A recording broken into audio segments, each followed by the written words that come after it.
बिथांमोन दुलाराय बर' फरायसा आफादनि मिरुनि जिल्लानि आरो दख'रानि मावथि लोगोफोर आमार आजिर इफबाद उपस्थित हकफोरा UPPL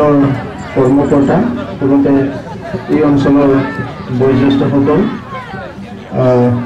बाहागो लानो हानाय रायजो राजा नोंथांमोन बे समाव आं गिबियावनो साफ्रोमनोबो रंजालि बैसागुनि गाहाम हामलायनाय बावहरबाय लोगोसे बे गोदान बोसोराव नोंथांमोन बयबो आलो गोजोनै संसार जानो हायो बेनि थाखाय अबंलावरिनि खाथियाव आरज गाबबाय दा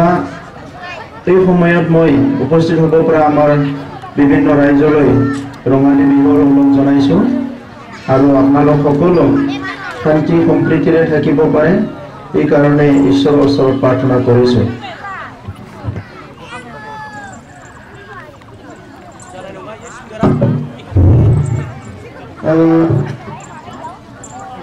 मानगोनां रायजोफोर बर'जों जेन'बा असमिया कबल अलग साथाखौ लानायना मोजां उन्दै उन्दैफोर दङ सान्दुङाव खर' सागोन माने दा ओंखायनो सोरबा सोरबा साथाखौ लानो पारमिसन होनाया मोजां गेजेर गेजेर सान्दुं फैगोन गेजेर गेजेर थांगोन दा भटखौ होनो बयबो रेडि जाबाय नङा होनबा रायजोफोर भटखौ मा सावगारियाव होगोन ट्रेक्टर दङ साइडआव मोनसे ट्रेक्टरखौ नुनानै आंबो गोसोखांदों दा गोलावथ' भाषण होनांगौ गैया फैनांगौबो दङ होननानै बारा सानाखैमोन आङो रायजो राजाफ्रा थिगानो दङ खोनाखादों दा उराजाहाजजों बिरना फैनानै गामि गामि बानानै जोंहा लिडारफ्रा माबा माबि बखियोनो ओंखायनो जोंनियाबो मावथिफ्रा लिंहरो जे हेलिकप्टारजों बानानै बायदिसिना बुङै बुङै थाङो ओंखायनो साराबो फैना बुंनांगोन होननानै दा मानगोनां रायजोफोर बड'फाया जोंनो मोननै खामानि होलांदोंमोन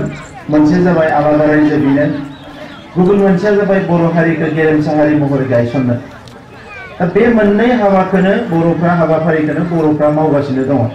मोनसेया जाबाय आलादा रायजो सोरजिनांगौ गुबुन मोनसेया जाबाय बर' हारिखौ गेरेमसा हारि महरै गायसननांगौ आलादा रायजो सोरजिनायनि लामाया मा लामाया मोनथाम मोनसेया जाबाय सोमावसारनाय नैथिया जाबाय राजखान्थि गेलेनाय आरो थामथिया जाबाय सावरायलायनानै गभर्नमेन्टजों जोंनि जेंनाखौ सुस्रांनाय दा दिनैसिम जोङो बे मोनथामबो खामानिखौ एखेलगे मावबाय थादों आरो बड'फा उपेन्द्रनाथ ब्रह्मआ बुंलांनाय बे हाबाफारिखौ गेबेङै आरो मोजाङै मावनो रोंनायखायनो जोङो BSc मोनबाय जोङो BTC मोनबाय आरो दायो गासैजोंबो सोमावसारग्रा आफादफोरजों ज' लोगो नांनानै गभर्नमेन्टआ माबा नङा माबा सुस्रांनांगौ होननानै सावरायनाया सोलिगासिनो दङ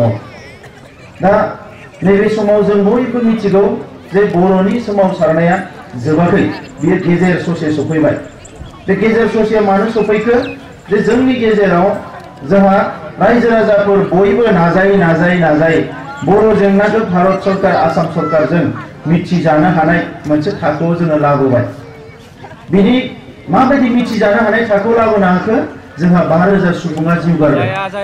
जोंहा गोबां मानसिया जेल जानो गोनां जादों गोबां आइजोफ्रा साजा मोननो गोनां जादों गोबां मानसिफ्रा अबथिरा थैनो गोनां जादों आरो बावैसो नोंथांमोना नुदों जे जोंनि जोहोलावफ्रा सोरबा दैदेनगिरिफ्रा जिउ जोबजासे जेल जानायनि साजा फोसावजाबाय बेल' नङा आरो माखासे जोंहा जोहोलावफ्रा सेंग्राफ्रा दिनै हाग्रायावबो दङ गुबुन हादोरावबो दङ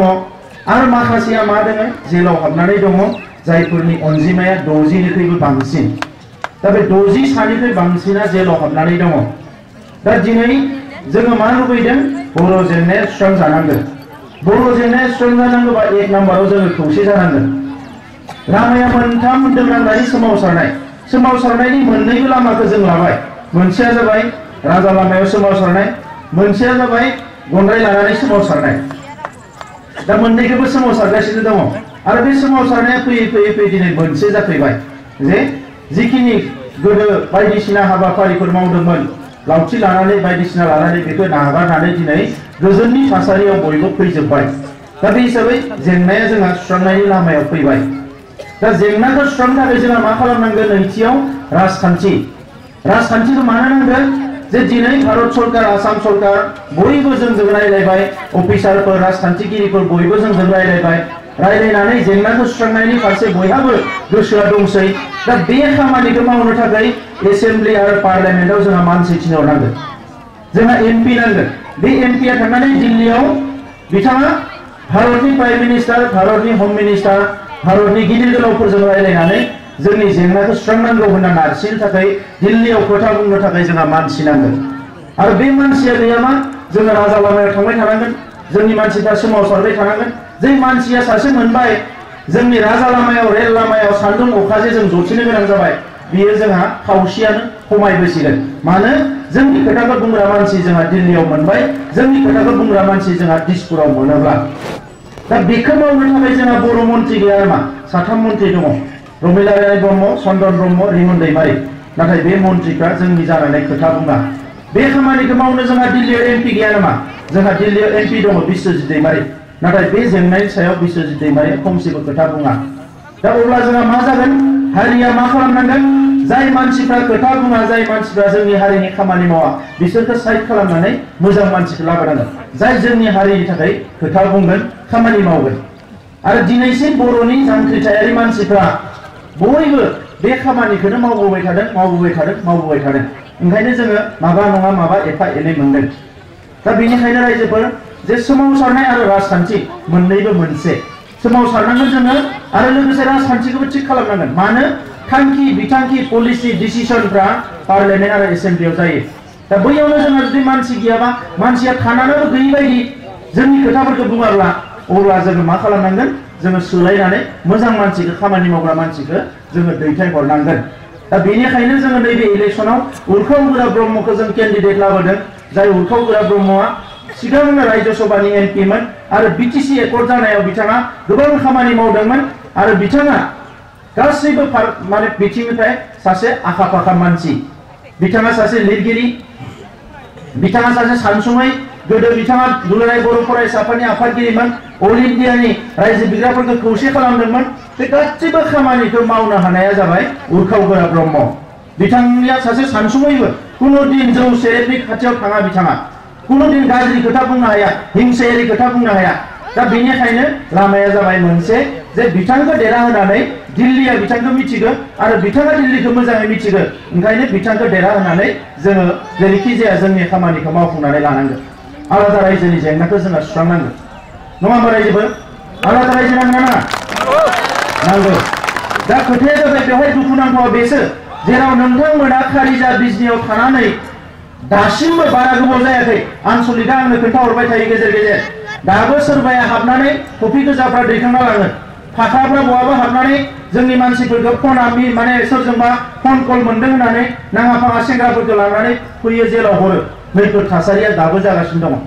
दा जेराव आइ आफा रायजो राजानो दिनै आलादा रायजोखौ नांगौ दिनै बिटिसिनि सिबासो बुंदों जे आलादा रायजोआ जानाय नङा फारसेथिं हिरा सर'निया बुंदों जाय एमपिमोन अबर'नि बिथाङा बुंबाय 5 बोसोराव बिटिसिनिफ्राय गामिफोरखौ दानख'जोबगोन आरोबाव आं थाजासिम आलादा रायजोआ खुनुदिन आं जानो होआ बेखौ हिरा सर'निया नब सर'नियासो बुंदोंमोन नाथाय दिनै हाग्रामा महिलारिया एखे खोथाखौनो बुंबाय जे आं थाजासिम खुनुदिन आलादा रायजोखौ जानो होआ अब्ला रायजोफ्रा दिनै थिग खालामनांगोन थिग खालामबाय अलरेडि सारा बर' रायजोआ थिग खालामबाय जे जोंनो मा नांगौ आलादा रायजो नांगौ ओंखायनो आंबो सोंदों जेरावबो जे रायजो राजाफोरनो बिपिएफ आरो हाग्रामाखौ नांगोन आलादा रायजो नांगोन मोनसेखौल' थिग खालामनांगोन दा बेनिखायनो आरो गुबुन मोनसेबाव आलादा रायजोखौथ' नांगौ खौसेथि नांगोन ना रायजो राजाफोरनो खौसेथि नांगौ खौसेथिया बोरै फैगोन थांनाय 17 बोसोराव बिपिएफआ सरकार सालायबाय दिनै बेवहाय सोरबा माखन होन सोरबा होन खेबसेबा बिपिएफनिफ्राय ओंखारलायो खेबसेबा बिपिएफआव हाबलायो आरो बिपिएफनिफ्राय ओंखारलायो आरो बिपिएफआव हाबलायो मा नांलायो मा अनलायो जों जेबो मिथिया नाथाय रायजो राजानि जेबो खोथा बिथांमोना मोनथिहोआ बहुद दंबावो नैया दा खोथाया जाहैबाय मा जों खौसेथिखौ बयबो लुबैयो नङा होमबा खौसेथिया बोरै फैगोन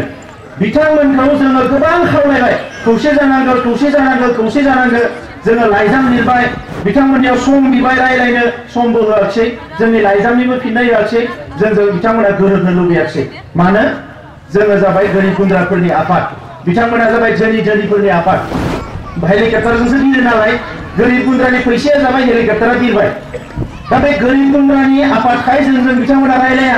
दा खौसेथिया बोरै फैगोन रायजोफोर खौसेथिया फैगोन बिथांमोना जेनबासो थांनाय 17 बोसोराव खौसेथिया फैयाखै मानोना बिसोर देरहानानै सरकार बानायबाय थाबाय जै सरकार बानायबाय रायजो राजानो आसि बिमा दिन्थिनानै होयो बिथांमोना आसि बिमा दिन्थिनानै खौसेथिनि जेबो खोथा गैया ओंखायनो जिखालि जेनगोन बिनि अखानायैनिफ्रायसो बर' हारियाव खौसेथि फैगोन बेवहाय थाखा फैसा जेबो सिलायबारनि खोथा गैया ओंखायनो 1 नाम्बार बिथांमोनखौ फेजेननांगोन फेजेननायनि उनावसो खौसेथिया फैगोन आरो दिनै क'क्राझारनिफ्राय लाना तामुलपुरसिम आं नोंथांमोननि जायगायाव दिनै फैदों बेनि सिगाङाव गोबां जायगायाव हाबबाय दा बेंटलाव बिराद गिदिर मिटिं जाबावगोन मैया बिथांमोननि चिफ मिनिस्टार फैदों बिजनियाव मानसिया 3-4 हाजारल' जादों चिफ मिनिस्टार फैलायलायनाय जोंनि चिफ मिनिस्टार गैयै प्रग्रामावनो बेबायदि मास गेदारिं होनना बुंबा 1000 लाख जायो दाख्लै नमिनेसनाव नोंथांमोना नुदों 70-80 हाजार मानसि जादों मैया दाख्लै बदरुद्दिन साहा फैदों माबायाव हावरिया पेटआव 50 हाजार मानसि जादों बिथांमोननि सीएम फैलायनानै 4 हाजारल' मानसि बदरुद्दिन आजमलाथ' सीएम नङा तथापिथ' माने 50 हाजार मानसि जादों दा नैबे मानो जादों मानोना बिथांमोना रायजोनि खामानिखौ मावाखिसै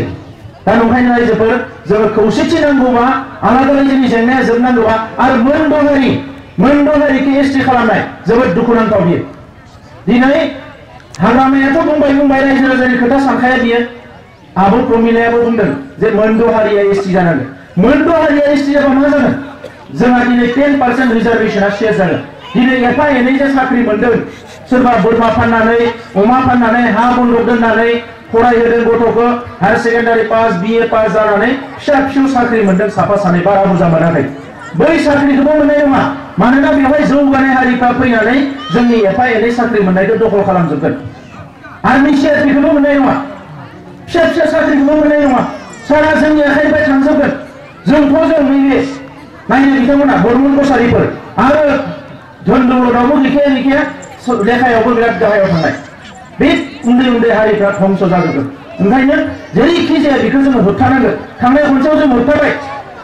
MLA मन्त्रि गैयाबाबो सोरखौबा खुलुमखाबनानै सोरखौबा रिक्वेस्ट खालामनानै अल इन्डियानि MP-फोरखौ लोगो हमनानै जों जेरैखि जाया होबथाबाय नाथाय जोङो बेबायदि बेसेबां गोबाव होबथानो ओंखायनो सासे MP देरहायोबा जोंहा बे खामानिखौ मावनायाव गोरलै जागोन रायजोफोर बे खामानिखौ मावनायाव गोरलै जागोन नंखायनो आं नोंथांमोनखौ खावलायबाय जे जोंहा 5000 मुंख्लं बेसेबांबा थैहोनांबाय बेसेबांबा नाङा फाङा जेल जानांबाय बेसेबांबा पुलिस मिलिटारिजों बुजाबाय आरो दिनैसिमबो जोंखौ मोजां मेगनजों नाया बे गासैबो थासारिखौ सोलायनांगौब्ला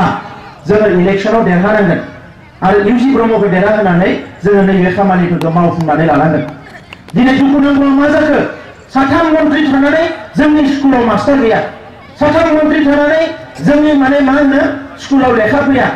3 मन्त्रि थानानै जोंनि लामाया मोजां नङा बेथ' BTC एरियानिनो गुबुन जायगायाव बुंदों जों ओरै ब्रिज बानायबाय ओरै लामा बानायबाय लामा ब्रिज बानायनो थाखायल' बियो माने BTC-खौ लाबोआखै मानसि थैनानै मानसिनि सुबुं धोन जौगानांगोन रांखान्थियाबो जौगानांगोन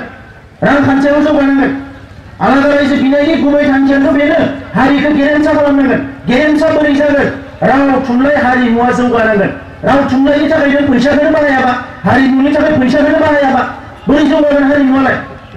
फैसाखौ माने नाङा फाङा नोङो गुबुन जायगायावसो बाहायहैबाय गावसोरा जानानै माने बिराद धन सम्पति लुट माने बानायनानै लाबाय दिनै रायजो राजानि फारसे जेबो खालामाखिसै दा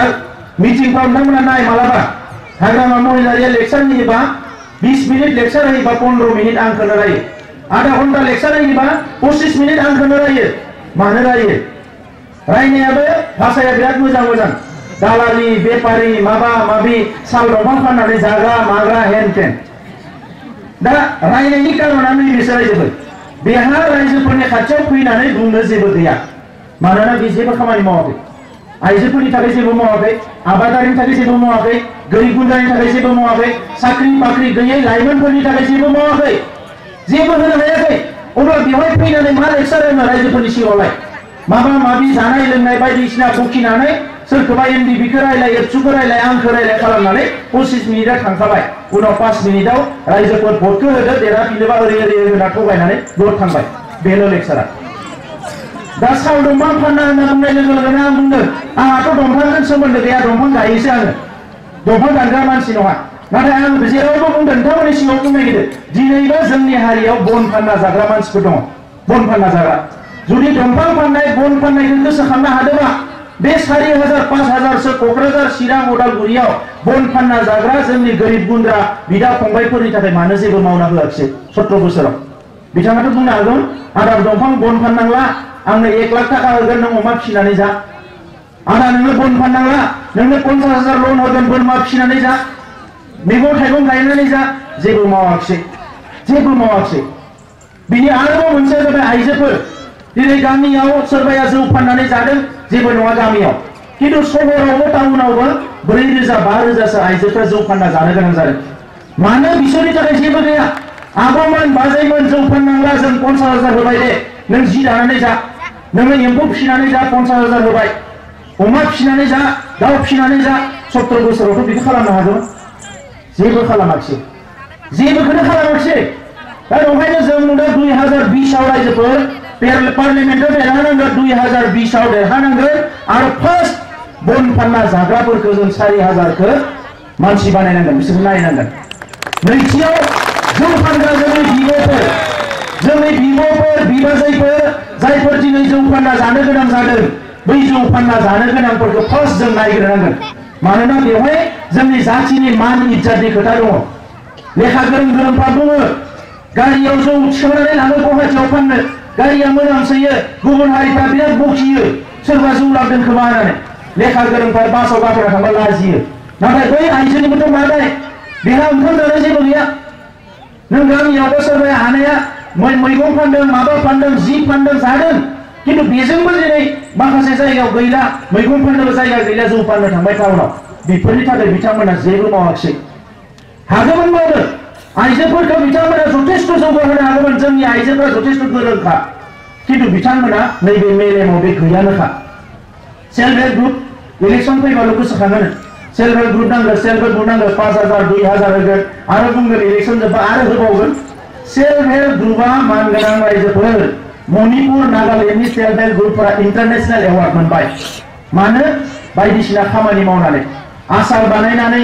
बायदिसिना हेबलु हेबला दालु दाला जोंनि आइजोफोरखौ ओरैनो गोरोंखा इसेल' ट्रेनिं होनांगौ इसेल' थाखा होनांगौ ओरैबायदि मावगोन बेफोर खामानिखौ रांखान्थियाव जोंहा जौगागोन बेफोरखौ मावाखिसै गावनि बिब'फोरखौनो गावनि न'से माने बिमा बिमानैफोरखौनो बायनो फाननो नागिरो सेल्फ हेल्प ग्रुपफोरखौ फैसा होनानै बिराद दुखुनांथाव खुन्दुं कम्बलनि राजनिति खालामो दाबो इलेक्सन फैयोबा खुन्दुं कम्बलनि राजनिति खालामो जोबोद दुखुनांथाव दा बेनिखायनो मानगोनां रायजोफोर जोङो सोलायनायखौ लाबोनांगोन सोलायनायखौ जेरैखि जाया लाबोनांगोन मोजां मानसिखौ जों बसायनांगोन जाय मानसियानोखि नंगुबै रायजोखौ सिबिनो लुबैयो दालालि खालामग्राफोरखौ लाबोबा जानाय नङा दा बिथाङा आंखौसो बुंदों जाथि फानग्रा होननानै आं जाथि फाननाय दखानखौ खिन्थु आं नुवाखै रायजोफोर दिनैहालागै आङो जाथिनि खामानि मावनो फैदों गोरिब गुन्द्रा न'खरनिफ्राय फैदों सानसेयाव 24 घन्टा दङबा 24 घन्टाबो हारिनि खामानि मावनो मोजां मोनो आङो आरो आं बिनिखायनो खुनुरुखुम धान्दाबो खालामाखै एमएलए मन्त्रि जानायनि आंजों एखे फरायसा आफाद खालामनाय गुबुन हारिनि गोबां लिडारफ्रा माने दिनै ENGM जालांजोब्बाय एमएलए जालांजोब्बाय राभा आश्रमनि सिट आंजों एखे लोगोमोन जों आन्दलन खालामदोंमोन मिसिं काउन्सिलनि सोरबा EN जाजोब्बाय आंजों एखे लोगोमोन कार्बि आंलंनि एखे लोगो जों आन्दलन खालामदोंमोन जों गासैबो जाजोब्बाय सोरबा एमएलए जाबाय आंखौ बिथांमोना बुङो नों मानो जायाखै मानो जाया फैनांगौ मन्त्रि जानांगौ एमएलए गेलेनांगौ जों मदद खालामगोन जों फैसा होगोन आं बुंदों नङा फार्स्ट टार्गेटआ जाबाय आलादा रायजोनि जेंनाया जोबनांगोन नैथियाव बर' हारियाव जेसेबां गोरिब गुन्द्रा दङ बोथिनै ओंखाम मोजाङै मोनजानाय जानांगोन साफ्रोमबो बर' गथ'आ मोजाङै लेखा फरायनो मोननाय जानांगोन जोंनि आइ आफा रायजो राजाया नांगौ होनबानो डाक्टार मोननाय जानांगोन मुलि मोननाय जानांगोन राव थुनलाइ हारिमुआ मोजाङै सिकिउर जानांगोन बिनि थाखायसो खामानि मावनो फैदों दालालि खालामनो सम गैया रायजोफोर जेराव उन्दुनो जानोनो सम गैयाबो दालालि खालामनो सम गैया दालालि खालामनो दरखारबो गैया ओंखायनो हाग्रामाया आंखौ 5 बोसोर 6 बोसोर 10 बोसोर बुंबाय नालाय जाथि फानबाय आं हाग्रामा महिलारि सारखौ जेरावबो खावलायदों बैसागु बायोबा खेबसे जाथि फाननाय दखानाव आंखौबो लांफानांगोन होननानै आं बिराद नायनो लुबैदों जाथि फाननाय दखानखौ आं नुफेराखै जिहेतु बिथाङा नुखाबाय बिथाङा बुंबाय थादों जेरावबो माने बिथाङा नुबाय आरो थांनानै फैबाय खनथामसो फानबायबो जानो हानाय ओंखायनो आं बुंदों जे आंखौ नुवाखै बिथाङा आंखौबो बिथांबायदि जानो लुबैदोंब्ला खनसे आंखौ अननानै आं गावनि खरसजोंनो थांगोन गावनि आथिंजों थाबायलांगोन आंखौ खनसे जाथि फाननाय दखानखौ